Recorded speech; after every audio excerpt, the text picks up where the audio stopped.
Si on compare Manilius à Ptolémée, il y a un changement majeur.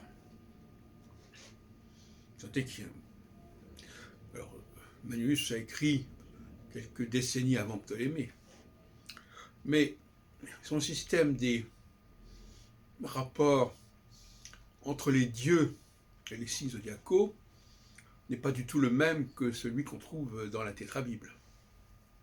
Pour une raison très simple, c'est que Manilius ne propose pas uniquement les planètes, les 7 planètes qui sont utilisées en astronomie. Il n'est pas encore dans ce genre de compromis, en quelque sorte. Manilius propose différents dieux de l'Olympe, notamment les dieux qui vont servir plus tard pour nommer les astéroïdes, et puis les planètes comme Neptune et Pluton. En revanche, dans la Tétrabible, qui est une autre tradition, mais qui est tellement déjà, comme j'ai montré, déjà une tradition frelatée, puisque non seulement on aura voulu introduire les planètes dans le système zodiacal, mais en plus on aura introduit Saturne, qui n'aurait jamais dû s'y trouver. Donc il y a déjà une grave erreur, si on peut dire. Alors, la question qui se pose, c'est pourquoi a-t-on choisi ces planètes-là et ces dieux-là et pas d'autres dieux? Mais comme j'ai montré, la mythologie épouse les problématiques de l'astronomie. C'est là qu'il y a un piège, quelque part. Parce que c'est pas par hasard que les planètes, les dieux qui n'ont pas été, les dieux qui ont été mangés par leur père, Saturne, ne donnent pas leur nom à des planètes. En tout cas pas avant le XVIIIe siècle, XIXe siècle même. Bon, c'est pas un hasard, ou bien que la mythologie s'aligne sur l'astronomie.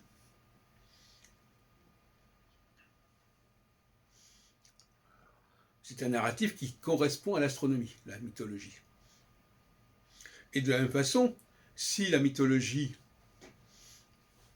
ne considère pas Saturne comme faisant partie de l'Olympe, c'est parce qu'il y avait aussi une tradition à ce niveau-là qui s'est perdue et qui faisait que Saturne ne devait pas figurer dans le même cadre que les autres 6 planètes.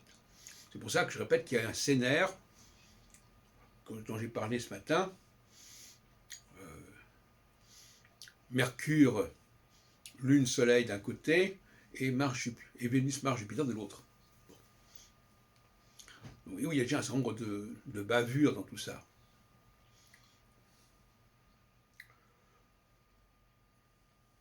Et l'autre problème qui se pose, que j'ai déjà abordé, que je récapitule maintenant, c'est quel est le mode d'emploi de ce système, de ce dispositif? À quoi sert-il? Alors je rappelle qu'il n'y a pas que ce dispositif-là, il y a aussi les décans, il y a aussi les termes. Et on découpe en 3 ou en 5 le signe zodiacal. Et on lui attribue des noms de planètes. Bon. Donc, ces noms de planètes, quelle est leur raison d'être, quelle est leur fonction?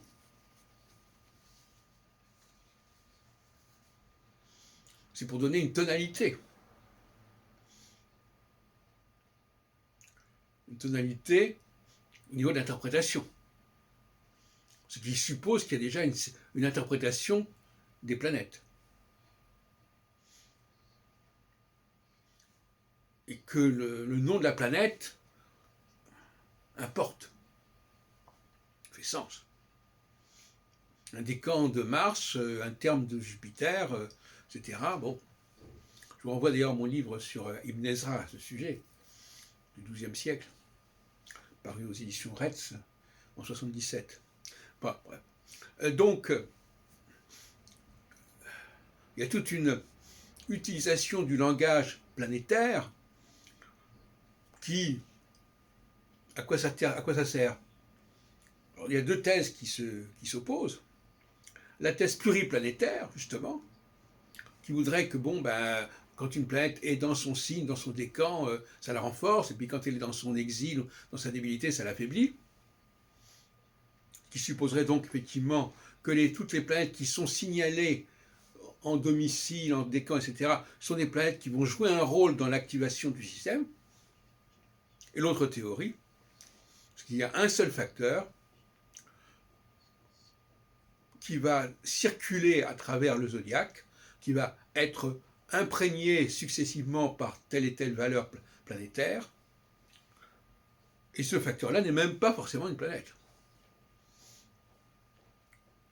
Parce que si c'était une planète, il ferait un peu double emploi avec le fait que la planète figurerait aussi parmi les significateurs en domicile, en décan ou en terme, etc. Donc on peut supposer qu'il s'agit d'un autre facteur qu'on fait circuler.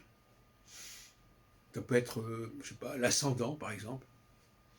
On peut penser que l'ascendant puisse, d'ailleurs c'est le cas, il va se trouver dans un certain signe, dans un certain décan, dans un certain terme, et que c'est ça qui va permettre de qualifier cet ascendant. Parce que, logiquement, si on a un système où on utilise toutes ces planètes, on ne peut pas à la fois avoir un facteur qui va circuler et qui serait une de ces planètes. C'est un petit peu redondant, si on peut dire. On peut aussi faire circuler le milieu du ciel, comme faisaient des romans. Il appelait ça le fatum. Il est possible que ce soit un système de cet ordre-là. Bien que ça pose des problèmes, puisque ça voudrait dire qu'il y a une utilisation de l'astrologie rotationnelle pour faire fonctionner.